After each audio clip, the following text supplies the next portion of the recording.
वाहिगुरू जी का खालसा वाहिगुरू जी की फतेह। बच्चे अज आप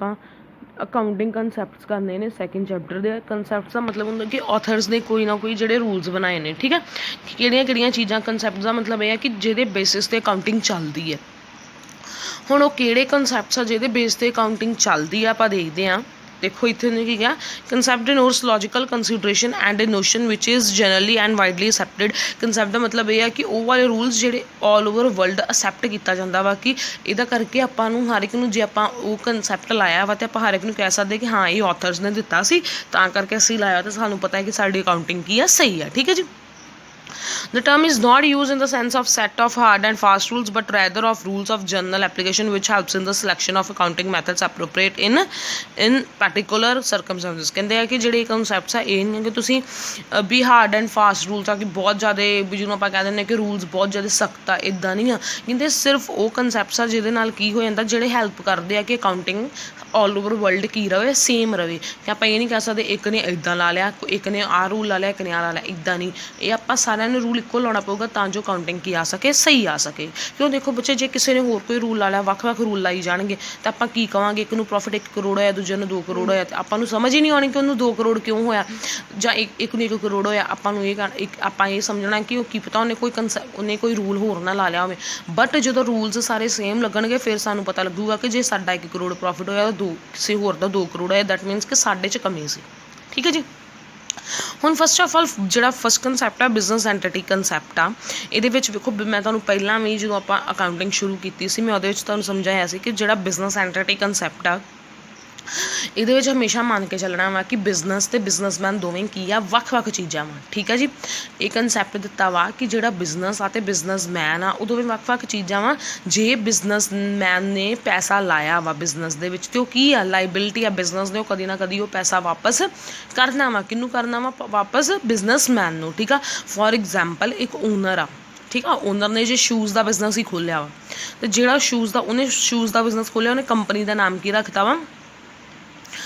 जिदा कि कह देंगे आ जोसन शूज़ एंड कंपनी, ठीक है ना। जोसन एक बिजनस का नाम आ, ठीक है। ओनर ने बिजनस दे विच जोसन नूं की दिता वा बिजनस नूं की दिता वा 1 करोड़ रुपया पैसा लाया वा। दैट मीनस कि बिजनस ने करजा चुक्या वा किहदे कोल चुक्या वा ओनर कोलों।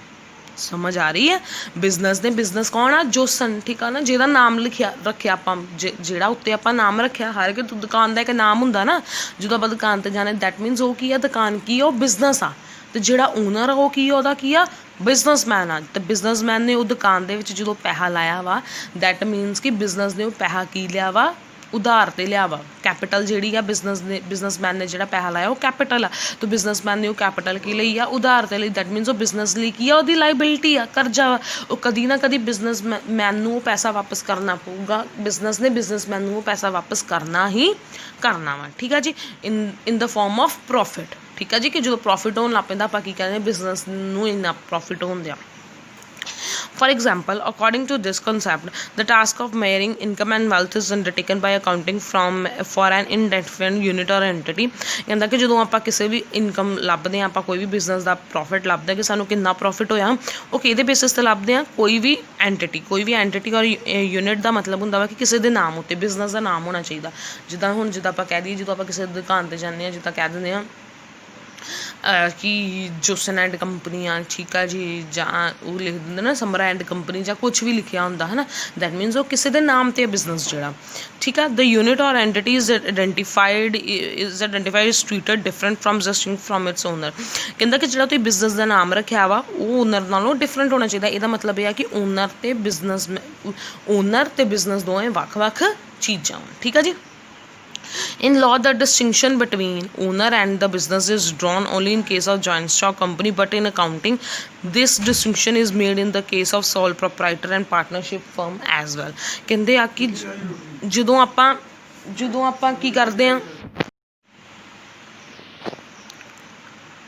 ਅੱਛਾ ਇਹਦੇ ਵਿੱਚ ਵੇਖੋ ਉਹਨੇ ਕੀ ਕਿਹਾ ਵਾ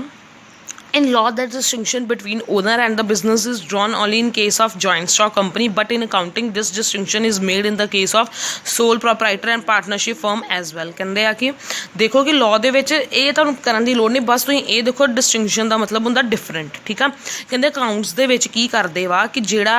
डिस्टिंक्शन का मतलब होंदा डिफरेंट, ठीक है जी। अकाउंट्स दे विच जिहड़ा सोल प्रोपराइटर मतलब ओनर ते पार्टनरशिप फर्म एज वैल, ठीक है जी। ਇਹਦੇ ਵਿੱਚ ਕੀ ਕਹਿੰਦਾ ਵਾ ਕਿ ਜਦੋਂ ਆਪਾਂ ਅਕਾਊਂਟਸ ਦੇ ਵਿੱਚ ਓਨਰ ਤੇ ਬਿਜ਼ਨਸ, ਓਨਰ ਹੋ ਗਿਆ ਬਿਜ਼ਨਸਮੈਨ, ਓਨਰ ਤੇ ਬਿਜ਼ਨਸ ਦੋਵੇਂ ਵੱਖ-ਵੱਖ ਚੀਜ਼ਾਂ, ਠੀਕ ਹੈ ਜੀ। ਜਿਹੜਾ ਓਨਰ ਆ ਤੇ ਬਿਜ਼ਨਸ ਆ, ਦੋਵੇਂ ਕੀ ਆ ਵੱਖ-ਵੱਖ ਚੀਜ਼ਾਂ, ਠੀਕ ਆ। ਫੋਰ ਐਗਜ਼ਾਮਪਲ ਬਿਜ਼ਨਸਮੈਨ ਤੇ ਬਿਜ਼ਨਸ ਦੋਵੇਂ ਕੀ ਆ ਵੱਖ-ਵੱਖ ਚੀਜ਼ਾਂ। ਹਮੇਸ਼ਾ ਮੰਨ ਕੇ ਚੱਲਣਾ ਵਾ ਕਿ ਜਿਹਨੇ ਬਿਜ਼ਨਸ ਖੋਲ੍ਹਿਆ ਵਾ ਉਹ ਬਿਜ਼ਨਸਮੈਨ ਆ, ਬਟ ਜਿਹੜਾ ਉਹਨੇ ਨਾਮ ਰੱਖਿਆ ਉਹ ਬਿਜ਼ਨਸ ਆ, ਤੇ ਜਿਹੜਾ ਬਿਜ਼ਨਸ ਤੇ ਬਿਜ਼ਨਸਮੈਨ ਆ ਦੋਵੇਂ ਕੀ ਆ ਵੱਖ-ਵੱਖ ਚੀਜ਼ਾਂ। For example, goods used from stock of the business for business purposes are treated as business expenditure। ਉਹੀ ਗੱਲ ਹੋ ਗਈ, ਕਹਿੰਦਾ ਕਿ ਦੇਖੋ ਜਦੋਂ ਤੁਸੀਂ ਗੁੱਡਸ ਬਿਜ਼ਨਸ ਲਈ ਯੂਜ਼ ਕਰਦੇ ਜੋ ਬਿਜ਼ਨਸ ਦਾ ਖਰਚਾ ਵਾ, ਬਿਜ਼ਨਸ ਦਾ ਐਕਸਪੈਂਡੀਚਰ ਆ, but similar goods used by the proprietor that is owner for his personal use are treated as his drawings. ਤੇ ਫਿਰ ਕਹਿੰਦਾ ਦੂਜੀ ਗੱਲ ਵੇਖੋ ਕਿ ਉਹੀ ਗੁੱਡਸ ਜੇ ਬਿਜ਼ਨਸਮੈਨ ਆਪਣੇ ਘਰ ਲਈ ਵਰਤੇ ਤਾਂ ਆਪਾਂ ਉਹਨੂੰ ਕੀ ਲਿਖਦੇ ਹਾਂ, ਡਰਾਇੰਗਸ ਲਿਖਦੇ ਹਾਂ। ਦੈਟ ਮੀਨਸ ਇਹ ਕੀ ਹੋ ਗਿਆ, ਦੋਵੇਂ ਚੀਜ਼ਾਂ ਵੱਖ-ਵੱਖ ਆ। ਜੇ ਜਦੋਂ ਆਪਾਂ ਬਿਜ਼ਨਸ ਲਈ ਯੂਜ਼ ਕਰਦੇ ਹਾਂ ਦੈਟ ਮੀਨਸ ਉਹ ਬਿਜ਼ਨਸ ਦਾ ਖਰਚਾ, ਬਟ ਉਹੀ ਗੁੱਡਸ ਜਦੋਂ ਆਪਾਂ ਆਪਣੇ ਘਰ ਲਈ ਯੂਜ਼ ਕਰਦੇ ਹੋ ਕੀ ਆ, ਡਰਾਇੰਗਸ ਆਪਾਂ ਮੰਨ ਕੇ ਚੱਲਦੇ ਹਾਂ ਨਾ। ਇਹਦਾ ਮਤਲਬ ਇਹੀ ਆ ਕਿ ਬਿਜ਼ਨਸ ਤੇ ਬਿਜ਼ਨਸਮੈਨ ਦੋਵੇਂ ਕੀ ਆ ਵੱਖ-ਵੱਖ ਚੀਜ਼ਾਂ, ਠੀਕ ਹੈ ਜੀ।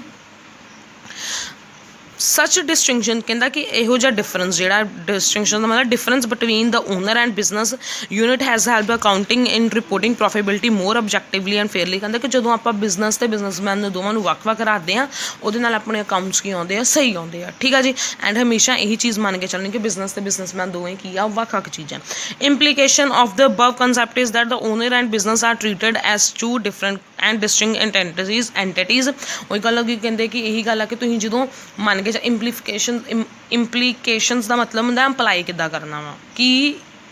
ਕਿੱਦਾਂ ਅਪਲਾਈ ਕਰਾਂਗੇ ਆਪਾਂ ਇਹਨੂੰ, ਠੀਕ ਆ ਕੰਸੈਪਟ ਨੂੰ। ਉਹਨੇ ਕਿਹਾ ਵਾ ਕਿ ਇਹ ਦੋਵੇਂ ਚੀਜ਼ਾਂ ਵੱਖ-ਵੱਖ ਆ, ਬਿਜ਼ਨਸ ਤੇ ਬਿਜ਼ਨਸਮੈਨ ਦੋਵੇਂ ਵੱਖ-ਵੱਖ ਚੀਜ਼ਾਂ ਵਾ। ਐਂਡ ਜਦੋਂ ਆਪਾਂ ਕੀ ਕਹਿੰਦੇ ਆ, ਦਿਸ ਐਕਸਪਲੇਨਸ ਵਾਈ ਕੈਪੀਟਲ ਕੰਟਰੀਬਿਊਟਡ ਬਾਏ ਦਾ, ਇੱਥੇ ਉਹ ਐਗਜ਼ਾਮਪਲ ਆ ਗਈ ਨਾ ਜਿਹੜੀ ਮੈਂ ਤੁਹਾਨੂੰ ਦਿੱਤੀ ਆ। ਕਹਿੰਦਾ ਕਿ ਇਹਦੇ ਵਿੱਚ ਕੀ ਆ, capital contributed by the owner is shown as the liability in the balance sheet of the business। ਕਹਿੰਦੇ ਤਾਂ ਹੀ ਕਰਕੇ ਜਦੋਂ ਬਿਜ਼ਨਸਮੈਨ ਜਦੋਂ ਬਿਜ਼ਨਸ 'ਚ ਪੈਸਾ ਲਾਉਂਦਾ ਵਾ ਨਾ, ਮੰਨ ਕੇ ਚਲੋ 10 ਲੱਖ ਰੁਪਈਆ ਲਾਇਆ ਵਾ ਬਿਜ਼ਨਸਮੈਨ ਨੇ ਲਾਉਣਾ ਨਾ, ਓਨਰ ਨੇ ਪੈਸਾ ਲਾਉਣਾ ਬਿਜ਼ਨਸ ਦੇ ਵਿੱਚ, ਤੇ ਇਹ ਕੀ ਮੰਨ ਕੇ ਚੱਲੀਦਾ, ਉਹ ਜਿਹੜੀ ਕੈਪੀਟਲ, ਉਹ ਪੈਸਾ ਜਿਹੜਾ ਲਾਇਆ ਉਹ ਕੀ ਹੁੰਦੀ ਹੈ, ਮੈਂ ਤੁਹਾਨੂੰ ਫਸਟ ਚੈਪਟਰ 'ਚ ਸਮਝਾਇਆ ਨਾ ਕੈਪੀਟਲ ਹੁੰਦੀ ਆ। ਐਂਡ ਉਹ ਜਿਹੜੀ ਕੈਪੀਟਲ ਉਹ ਕੀ ਬਣ ਜਾਂਦੀ ਆ, ਕੀ ਬਣ ਜਾਂਦੀ ਬਿਜ਼ਨਸ ਲਈ, ਕੀ ਬਣ ਜਾਂਦੀ ਲਾਇਬਿਲਿਟੀ। ਬਿਜ਼ਨਸ ਨੇ ਕਰਜ਼ਾ ਲਿਆ ਵਾ, ਕਿਹਦੇ ਕੋਲ ਕਰਜ਼ਾ ਲਿਆ ਵਾ, ਬਿਜ਼ਨਸਮੈਨ ਕੋਲੋਂ, ਐਂਡ ਉਹ ਪੈਸਾ ਬਿਜ਼ਨਸ ਨੇ ਵਾਪਸ ਕਦੀ ਨਾ ਕਦੀ ਕਰਨਾ ਹੀ 1 ਜਾਂ 2 ਸਾਲਾਂ ਦੇ ਵਿੱਚ ਇਨ ਦਾ ਫਾਰਮ ਆਫ ਪ੍ਰੋਫਿਟ, ਠੀਕ ਹੈ ਜੀ। ਨੈਕਸਟ ਵਨ ਇਜ਼ ਦੈਟ ਕਿ ਮਨੀ ਮੇਜਰਮੈਂਟ ਕੰਸੈਪਟ, ਕਿ ਆਲ ਓਵਰ ਵਰਲਡ ਕੀ ਮਨੀ ਮੇਜਰਮੈਂਟ ਕੰਸੈਪਟ ਕੀ ਹੁੰਦਾ ਹੈ ਐਂਡ ਇਹ ਕਿੱਦਾਂ ਲਾਗੂ ਹੁੰਦਾ ਹੈ। ਇਹਦੇ ਵਿੱਚ ਵੇਖੋ, all the business transactions are measured and settled in monetary terms. ਕਹਿੰਦਾ ਅਕਾਊਂਟਸ ਦੇ ਵਿੱਚ ਹਰ ਇੱਕ, ਮੈਂ ਤੁਹਾਨੂੰ ਇਹ ਵੀ ਪਹਿਲਾਂ ਸਮਝਾ ਚੁੱਕੀ ਹਾਂ ਫਸਟ ਚੈਪਟਰ ਦੇ ਵਿੱਚ, ਕਿ ਹਰ ਇੱਕ ਜਿਹੜੀ ਚੀਜ਼ ਆ ਉਹ ਕਿਹਦੇ ਬੇਸ 'ਤੇ ਲਿਖੀ ਜਾਊਗੀ, ਮਨੀ ਦੀ ਫਾਰਮ ਦੇ ਵਿੱਚ। ਕਹਿੰਦਾ ਕਿ ਜੇ ਉਹ ਚੀਜ਼ ਮਨੀ ਦੀ ਫਾਰਮ ਦੇ ਵਿੱਚ ਨਹੀਂ ਹੈਗੀ ਤਾਂ ਇਹਦਾ ਮਤਲਬ ਉਹਨੂੰ ਆਪਾਂ ਅਕਾਊਂਟਸ 'ਚ ਕਦੀ ਵੀ ਨਹੀਂ ਲਿਖਾਂਗੇ। Money is A common denominator, ਕਿ ਮਨੀ ਇੱਕ ਕਾਮਨ ਡਿਨੋਮੀਨੇਟਰ ਆ। ਕਿਉਂਕਿ ਆਪਾਂ ਮਨੀ ਦੇ ਬੇਸ 'ਤੇ ਆਪਾਂ ਹਰ ਇੱਕ ਚੀਜ਼ ਨੂੰ ਕਹਿ ਸਕਦੇ ਕਿ ਆ 1 ਕਰੋੜ ਪ੍ਰੋਫਿਟ ਹੋਇਆ, 2 ਕਰੋੜ ਹੋਇਆ, ਕਿਉਂਕਿ ਇੱਕ ਮਨੀ ਹੈ ਨਾ, ਪਤਾ ਚੱਲ ਜਾਂਦਾ ਮਨੀ ਤੋਂ ਕਿ ਮਨੀ ਡਿਨੋਮੀਨੇਟਰ ਦਾ ਮਤਲਬ ਹੁੰਦਾ ਵਾ, ਡਿਨੋਮੀਨੇਟਰ ਦਾ ਮਤਲਬ ਹੁੰਦਾ ਇੱਕ ਬੇਸ ਆ, ਠੀਕ ਹੈ ਜੀ। it is used to measure assets, liabilities, expenses, losses, incomes etc। ਕਹਿੰਦੇ ਕਿ ਮਨੀ ਤਾਂ ਕਰਕੇ ਕੀ ਹੁੰਦੀ ਆ ਕਿ ਮਨੀ ਤੋਂ ਹੀ ਆਪਾਂ ਇਹ ਵੇਖਦੇ ਹਾਂ, ਆਪਾਂ ਕਹਿੰਦੇ ਨਾ ਸਾਡਾ ਟਰੈਕਟਰ ਐਸੈਟ ਕਿੰਨਾ, ਟਰੈਕਟਰ 5 ਲੱਖ ਦਾ ਵਿਕਦਾ ਵਾ, ਠੀਕ ਆ, ਮੇਰਾ ਖਰਚਾ ਕਿੰਨਾ ਹੋ ਗਿਆ, 1 ਲੱਖ ਰੁਪਈਆ ਮੇਰਾ ਖਰਚਾ ਹੋ। ਕਹਿੰਦਾ ਕਿ ਮਨੀ ਇੱਕ ਚੀਜ਼ ਆ ਜਿਹਦੇ ਨਾਲ ਆਪਾਂ ਆਪਣੇ ਜਿਹੜੇ ਐਸੈਟਸ ਆ, ਲਾਇਬਿਲਿਟੀਜ਼ ਆ, ਖਰਚੇ ਆ, ਲੋਸ ਆ, ਸਾਨੂੰ ਪਤਾ ਚੱਲਦਾ ਸਾਨੂੰ ਕਿੰਨਾ ਪ੍ਰੋਫਿਟ ਹੋਇਆ, ਕਿੰਨਾ ਲੋਸ ਹੋਇਆ, ਠੀਕ ਆ। Money is a medium to value the quantities. ਕਹਿੰਦਾ ਮਨੀ ਇੱਕ ਇੱਦਾਂ ਦਾ ਮੇਨ ਆ ਜਿਹਦੇ ਨਾਲ ਆਪਾਂ ਹਰ ਇੱਕ ਚੀਜ਼ ਨੂੰ ਕੀ ਕਰ ਸਕਦੇ, ਕੁਆਂਟਿਟੀ ਨੂੰ ਮਿਣ ਸਕਦੇ ਹਾਂ, ਠੀਕ ਆ ਨਾ। ਆਪਾਂ ਕਹਿ ਦਿੰਦੇ ਹਾਂ ਕਿ 1 ਕਿਲੋ ਕਣਕ ਕਿੰਨੇ ਦੀ ਆ, 20 ਰੁਪਏ ਦੀ ਆ, ਠੀਕ ਹੈ। ਕਹਿੰਦਾ ਕਿ ਉਹਦੇ ਨਾਲ ਆਪਾਂ ਮਨੀ ਇੱਕ ਇੱਦਾਂ ਦੀ ਚੀਜ਼ ਆ ਕਿ ਜਿਹਨੂੰ ਆਪਾਂ ਮਿਣ ਸਕਦੇ ਹਾਂ, ਹਰ ਇੱਕ ਚੀਜ਼ ਨੂੰ ਆਪਾਂ ਉਹਦਾ ਤੋਲ ਕਰ ਸਕਦੇ ਹਾਂ, ਠੀਕ ਹੈ ਜੀ। ਫੋਰ ਐਗਜ਼ਾਮਪਲ ਦੇਖੋ, suppose a firm has 20 chairs, 5 tons of raw material and 3 machines, this information is not much meaningful to keep systematic records। ਕਹਿੰਦੇ ਕਿ ਜੇ ਆਪਾਂ ਸਿੱਧਾ ਕਹਿ ਦਈਏ ਕੰਪਨੀ ਕੋ 5 ਚੇਅਰਾਂ ਵਾ, ਕੰਪਨੀ ਕੋ 20 ਮਸ਼ੀਨਾਂ ਵਾ, ਦੈਟ ਮੀਨਸ ਕਿ ਇਹਦਾ ਆਪਾਂ ਜੇ ਉਹਨੂੰ ਕਰੀਏ ਨਾ ਕਿ ਕਿੰਨੇ ਪੈਸੇ ਬਣਦੇ ਇਹਨਾਂ ਦੇ, ਤੇ ਉਹਦਾ ਕੋਈ ਮਤਲਬ ਨਹੀਂ ਬਣਦਾ। ਕਿਉਂਕਿ ਕੀ ਪਤਾ ਇੱਕ ਕੰਪਨੀ ਉਹਨੂੰ 10 ਲੱਖ ਰੁਪਏ 'ਚ ਵੇਚਣ ਦੀ ਹੋਵੇ, ਇੱਕ ਕੰਪਨੀ 5 ਲੱਖ 'ਚ ਵੇਚਣ ਦੀ ਹੋਵੇ, ਦੈਟ ਮੀਨਸ ਇਹ ਕੋਈ ਬਣਨ ਨਹੀਂ ਦੇਣਾ ਜਦੋਂ ਆਪਾਂ ਲਿਖ ਦਾਂਗੇ। ਬਟ ਕਹਿੰਦੇ ਜਦੋਂ ਆਪਾਂ ਇਹ ਕਹਿੰਦੇ ਹਾਂ कि ਜਿਹੜੀ if one says that a firm has chairs worth rupee 6000 raw material 10000 ਦਾ ਮਸ਼ੀਨ 60000 ਫਿਰ ਕਹਿੰਦੇ ਉਹ ਇਨਫੋਰਮੇਸ਼ਨ ਕੀ ਬਣ ਜਾਂਦੀ ਮੀਨਿੰਗਫੁਲ ਬਣ ਜਾਂਦੀ ਇਨਫੋਰਮੇਸ਼ਨ ਸਹੀ ਲੱਗਦੀ ਕਿਉਂ ਕਿਉਂਕਿ ਉਹ ਕਾਦੀ ਫਾਰਮ 'ਚ ਆ ਗਈ ਹੈ ਮਨੀ ਦੀ ਫਾਰਮ 'ਚ ਕਹਿੰਦੇ ਅਕਾਊਂਟਸ ਦੇ ਵਿੱਚ ਕੋਈ ਵੀ ਇਨਫੋਰਮੇਸ਼ਨ ਆ ਜਿੰਨਾ ਚਿਰ ਤੱਕ ਉਹ ਮਨੀ ਦੀ ਫਾਰਮ ਦੇ ਵਿੱਚ ਨਹੀਂ ਆ ਉਹਨੂੰ ਤੁਸੀਂ ਨਹੀਂ ਲਿਖੋਗੇ ਜਦੋਂ ਉਹ ਇਨਫੋਰਮੇਸ਼ਨ ਤੁਸੀਂ ਮਨੀ ਦੀ ਫਾਰਮ 'ਚ ਲੈ ਆਉਂਦੇ ਜੋ ਉਹਨੂੰ ਤੁਸੀਂ ਆਪਣੇ ਅਕਾਊਂਟਸ ਦੇ ਵਿੱਚ ਫਿਰ ਹੀ ਲਿਖੋਗੇ ਸਮਝ ਆ ਗਈ ਮਨੀ ਮੈਜ਼ਰਮੈਂਟ ਕੰਸੈਪਟ ਇਹ ਆ ਬੱਚੇ ਮੈਂ ਤੁਹਾਨੂੰ ਇੱਕ ਇੱਕ ਲਾਈਨ ਸਮਝਾਉਂਦੀ ਤਾਂ ਕਰਕੇ ਸਮਝਾਉਂਦੀ ਹਾਂ ਕਿ ਤੁਹਾਨੂੰ ਸਮਝ ਆ ਜਾਏ ਬੱਚੇ ਚੰਗੀ ਤਰ੍ਹਾਂ ਪਤਾ ਚੱਲ ਜਾਏ ਕਿਉਂਕਿ ਇਹ ਕੰਸੈਪਟਸ ਇੰਪੋਰਟੈਂਟ ਹੈ ਇਹਦੇ ਬੇਸਿਸ ਤੇ ਹੀ ਸਾਰਾ ਅਕਾਊਂਟਸ ਆਪਾਂ ਪੜ੍ਹਨਾ ਠੀਕ ਹੈ the money measurement concept holds that the transaction and events howsoever important they may be which cannot be made in monetary terms are not recorded in accounting ਉਹੀ ਗੱਲ ਹੋ ਗਈ ਕਹਿੰਦੇ ਕਿ ਜਿਹੜੇ ਮਨੀ ਦੀ ਫਾਰਮ ਦੇ ਵਿੱਚ ਨਹੀਂ ਚੀਜ਼ਾਂ ਉਹਨੂੰ ਆਪਾਂ ਅਕਾਊਂਟਸ ਦੇ ਵਿੱਚ ਨਹੀਂ ਲਿਖਾਂਗੇ the skill experience and honesty of a chairman ਔਰ ਮੈਨੇਜਰ ਕਹਿੰਦਾ ਕਿ ਜੇ ਆਪਾਂ ਕਹਿ ਦਈਏ ਕਿ ਜਿਹੜਾ ਇੱਕ ਮੈਨੇਜਰ ਉਹ ਬੜਾ ਹੋਨੈਸਟ ਆ ਜਾਂ ਉਹ ਬੜਾ ਵਧੀਆ ਬੰਦਾ ਠੀਕ ਆ ਉਹਦੇ ਕਹਿੰਦੇ ਕਿ ਉਹਦੇ ਰਿਲੇਸ਼ਨਸ ਬਾਕੀਆਂ ਨਾਲ ਵਧੀਆ ਵਾ ਇਹ ਚੀਜ਼ਾਂ ਦਾ ਕੋਈ ਮਤਲਬ ਨਹੀਂ ਆ not recorded in the books of accounts ਇਹਨਾਂ ਚੀਜ਼ਾਂ ਦਾ ਕੋਈ ਮਤਲਬ ਨਹੀਂ ਬਣਦਾ ਕਿਉਂਕਿ ਇਹ ਕਾਦੀ ਫਾਰਮ 'ਚ ਨਹੀਂ ਆ ਇਹ ਮਨੀ ਦੀ ਫਾਰਮ 'ਚ ਨਹੀਂ ਆ ਜੇ ਇਹੋ ਚੀਜ਼ਾਂ ਮਨੀ ਦੀ ਫਾਰਮ ਦੇ ਵਿੱਚ ਹੁੰਦੀਆਂ ਤੇ ਆਪਾਂ ਇਹਨਾਂ ਨੂੰ ਕਾਦੇ ਵਿੱਚ ਲਿਖਣਾ ਸੀ ਅਕਾਊਂਟਸ ਦੇ ਵਿੱਚ ਲਿਖਣਾ ਸੀ ਠੀਕ ਹੈ ਜੀ Next one is that accounting period concept. Accounting period concept through accounting practice believes in continuing entity concept. Life of the business is perpetual, but still it has to report the results of the activity undertaken in specific period, normally 1 year. ਕਹਿੰਦੇ ਆ ਕਿ ਆਪਾਂ ਉੱਦਾਂ ਮੰਨ ਕੇ ਚੱਲਦੇ ਆ ਨਾ ਕਿ ਜਿਹੜਾ ਬਿਜ਼ਨਸ ਆ ਉਹ ਕੰਟੀਨਿਊ ਆਪਾਂ ਪੜ੍ਹਿਆ ਨਾ ਪਹਿਲਾਂ ਕੰਟੀਨਿਊ ਦਾ ਮਤਲਬ ਇਹ ਹੁੰਦਾ ਕਿ ਬਿਜ਼ਨਸ ਹਮੇਸ਼ਾ ਚੱਲਦਾ ਹੀ ਰਹੂਗਾ 10 ਸਾਲ 20 ਸਾਲ 100 ਸਾਲ 200 ਸਾਲ ਚੱਲਦਾ ਰਹੂਗਾ ਗਾੜੀ ਗ੍ਰੈਂਡਫਾਦਰ ਨੇ ਸ਼ੁਰੂ ਕੀਤਾ ਗਾੜੀ ਉਹਦੇ ਸਨ ਨੇ ਕੀਤਾ ਫਿਰ ਗ੍ਰੈਂਡਸਨ ਨੇ ਫਿਰ ਗਾੜੀ ਇੱਦਾਂ ਬਿਜ਼ਨਸ ਚੱਲਦਾ ਰਿਹਾ ਬਟ ਕਹਿੰਦਾ ਵਾ ਕਿ ਕਾਊਂਟਿੰਗ ਪੀਰੀਅਡ ਕੰਸੈਪਟ ਦਾ ਮਤਲਬ ਇਹ ਆ ਕਿ ਤੁਸੀਂ ਹਰ ਸਾਲ ਰਿਪੋਰਟਸ ਬਣਾਓਗੇ ਮੈਂ ਵੀ ਪਹਿਲਾਂ ਸਮਝਾ ਚੁੱਕੀ ਹਾਂ ਤੁਹਾਨੂੰ ਫਸਟ ਚੈਪਟਰ ਦੇ ਵਿੱਚ ਕਿ ਹਰ ਸਾਲ ਜੇ ਤੁਸੀਂ ਮੰਨ ਕੇ ਚਲੋ 100 ਸਾਲ ਬਿਜ਼ਨਸ ਚੱਲਦਾ ਤਾਂ 100 ਸਾਲ ਤੁਸੀਂ ਅਕਾਊਂਟਸ ਹੀ ਨਹੀਂ ਪ੍ਰਿਪੇਅਰ ਕਰੋਗੇ ਕਹਿਣ ਦਾ ਭਾਵ ਇਹ ਆ ਕਿ ਤੁਸੀਂ ਹਰ ਇੱਕ ਸਾਲ ਬਿਜ਼ਨਸ ਦੇ ਅਕਾਊਂਟਸ ਬਣਾਓਗੇ ਤਾਂ that means period accounting period ਕਿੰਨੇ ਦਾ ਹੋਊਗਾ 1 ਸਾਲ ਦਾ ਹੋਊਗਾ 1 ਸਾਲ ਤੁਹਾਡਾ ਅਕਾਊਂਟਿੰਗ ਵੀ 1 ਸਾਲ ਤੁਸੀਂ ਅਕਾਊਂਟਸ ਬਣਾਓਗੇ ਅਗਲੇ ਸਾਲ ਫਿਰ ਬਣਾਓਗੇ ਤੀਜੇ ਸਾਲ ਫਿਰ ਬਣਾਓਗੇ ਮਤਲਬ 1 ਸਾਲ ਦਾ ਗੈਪ ਹੋਊਗਾ ਤੁਸੀਂ 1 ਸਾਲ ਦੀ ਜਿੱਦਾਂ 2020 ਦਾ ਅਕਾਊਂਟਸ ਕਦੋਂ ਬਣਾਓਗੇ ਦਸੰਬਰ 'ਚ ਜਾ ਕੇ 1 ਜਨਵਰੀ ਤੋਂ ਸ਼ੁਰੂ ਹੋਇਆ ਸੀ ਕਦੋਂ ਖਤਮ ਕਦੋਂ ਕਰੋਗੇ 31 ਦਸੰਬਰ ਨੂੰ ਠੀਕ ਹੈ ਜੀ ਦਸ accounting attempts to present the gains or losses earned or suffered by the business during the period under review ਕਹਿੰਦੇ ਕਿ ਇਹਦੇ ਵਿੱਚ ਹੁੰਦਾ ਵਾ ਕਿ ਜਿਹੜਾ ਪ੍ਰੋਫਿਟ ਹੋਇਆ ਜਾਂ ਲਾਸ ਹੋਇਆ ਵਾ ਕਦੋਂ ਆਪਾਂ ਕਰਦੇ ਹਾਂ ਉਹ 1 ਸਾਲ ਦੇ ਵਿੱਚ normally it is financial year ਕਹਿੰਦਾ ਕਿਹੜੇ ਕਦੋਂ ਸ਼ੁਰੂ ਕਰਦੇ 1 ਅਪ੍ਰੈਲ ਤੋਂ 31 ਮਾਰਚ ਠੀਕ ਆ ਫਾਈਨੈਂਸ਼ੀਅਲ ਹੁੰਦਾ ਵਾ ਜਿਹਨੂੰ ਆਪਾਂ ਕਹਿ ਦਿੰਦੇ ਫਾਈਨੈਂਸ਼ੀਅਲ ਈਅਰ ਹੁੰਦਾ ਵਾ ਜਦੋਂ ਕਦੋਂ ਸ਼ੁਰੂ ਹੁੰਦਾ ਯਾਦ ਰੱਖਣਾ ਇਹ 1 ਮਾਰਕਸ ਚਾਹੀਦਾ ਹੁੰਦਾ ਫਾਈਨੈਂਸ਼ੀਅਲ ਈਅਰ ਕਦੋਂ ਸ਼ੁਰੂ ਹੁੰਦਾ 1 ਅਪ੍ਰੈਲ ਤੋਂ 31 ਮਾਰਚ ਤੱਕ ਠੀਕ ਆ ਜਿਹੜਾ ਦੂਜਾ ਹੁੰਦਾ ਬਿਜ਼ਨਸ ਦੋਵਾਂ ਵਿੱਚ ਜਿਹੜਾ ਨਾਰਮਲੀ 99% ਜਿਹੜੇ ਬਿਜ਼ਨਸ ਆ ਕਿਹਦੇ ਬੇਸਿਸ ਤੇ ਚੱਲਦੇ ਫੋਰ ਐਗਜ਼ਾਮਪਲ ਤੁਹਾਡਾ ਸਕੂਲ ਵੀ ਕੀ ਬਿਜ਼ਨਸ ਆ ਤੇ ਕੀ ਆ ਕਿਤੋਂ ਚੱਲਦਾ 1 ਅਪ੍ਰੈਲ ਤੋਂ 31 ਮਾਰਚ ਆ ਨਾ ਸਕੂਲ ਵੀ ਗਿਆ 1 ਅਪ੍ਰੈਲ ਤੋਂ 31 ਮਾਰਚ ਠੀਕ ਆ ਜੀ ਕਈ ਹੁੰਦੀਆਂ ਬਿਜ਼ਨਸ ਜਿਹੜੇ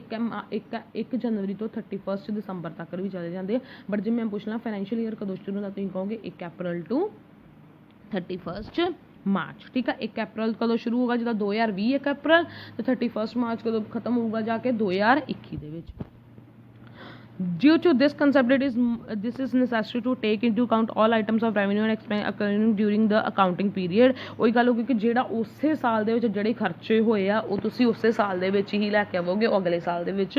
ਨਹੀਂ ਲੈ ਕੇ ਜਾਓਗੇ ਠੀਕ ਹੈ ਇੰਪਲੀਕੇਸ਼ਨਸ ਦੇ ਵਿੱਚ ਕੀ ਆ implication of accounting period concept is that final accounts are prepared for accounting period and financial position of the business shown at the end of the accounting period ਉਹੀ ਗੱਲ ਹੋ ਗਈ ਨਾ ਕਹਿੰਦਾ ਤੁਸੀਂ ਅਕਾਊਂਟਸ ਕਦੋਂ ਬਣਾਓਗੇ ਫਾਈਨੈਂਸ਼ੀਅਲ ਸਟੇਟਮੈਂਟਸ ਕਦੋਂ ਪ੍ਰੋਫਿਟ ਐਂਡ ਲਾਸ ਤੇ ਬੈਲੈਂਸ ਸ਼ੀਟ ਕਦੋਂ ਦੀ ਬਣਾਓਗੇ ਉਹੀ ਸਾਲ ਦੀ 1 ਸਾਲ ਦੀ ਠੀਕ ਹੈ financial 1 April to 31 March thus for all purpose like performance evaluation tax computation budgetary control etc the financial statements prepared at the periodical interval are useful and desirable ਕਿ ਤੁਸੀਂ ਸਾਰਾ ਅਕਾਊਂਟਸ ਬਣਾਈ ਗਏ ਜੋ ਉਹਨੂੰ ਪ੍ਰੈਜ਼ੈਂਟ ਕਦੋਂ ਕੀਤਾ ਸਾਲ ਦੇ ਐਂਡ ਵਿੱਚ ਫੋਰ ਐਗਜ਼ਾਮਪਲ ਤੁਹਾਡਾ ਵੀ ਇੱਦਾਂ ਹੀ ਹੁੰਦਾ ਨਾ ਆਪਾਂ ਜਦੋਂ ਸ਼ੁਰੂ ਕਰਦੇ ਹਾਂ 1 ਅਪ੍ਰੈਲ ਤੋਂ ਤੁਹਾਡਾ ਸ਼ੁਰੂ ਕਰਦੇ ਹਾਂ ਰਿਪੋਰਟ ਕਾਰਡ ਵਿੱਚੋਂ ਵਿੱਚ ਇੱਦਾਂ ਹੀ ਉਹ ਕਹਿੰਦਾ ਵਾ ਕਿ ਤੁਸੀਂ ਵਿੱਚੋਂ ਵਿੱਚ ਬਣਾਈ ਜਾਂਦੇ ਜੋ accounts but report card first term ਦੇ ਵੀ ਬਣੇ ਸੈਕਿੰਡ ਟਰਮ ਦੇ ਬਟ ਫਾਈਨਲ ਰਿਜ਼ਲਟ ਕਦੋਂ ਤੁਸੀਂ ਸਾਰਾ ਪ੍ਰੋਫਿਟ ਐਂਡ ਲਾਸ ਕਦੋਂ ਦੱਸੋਗੇ ਬਿਜ਼ਨਸ ਪ੍ਰੋਫਿਟ ਐਂਡ ਲਾਸ ਕਦੋਂ ਦੱਸੋਗੇ ਸਾਲ ਦੇ ਐਂਡ ਵਿੱਚ ਸਾਲ ਦਾ ਐਂਡ ਕਦੋਂ ਹੋਊਗਾ 31 ਮਾਰਚ ਬੱਚੇ that's all for today thank you student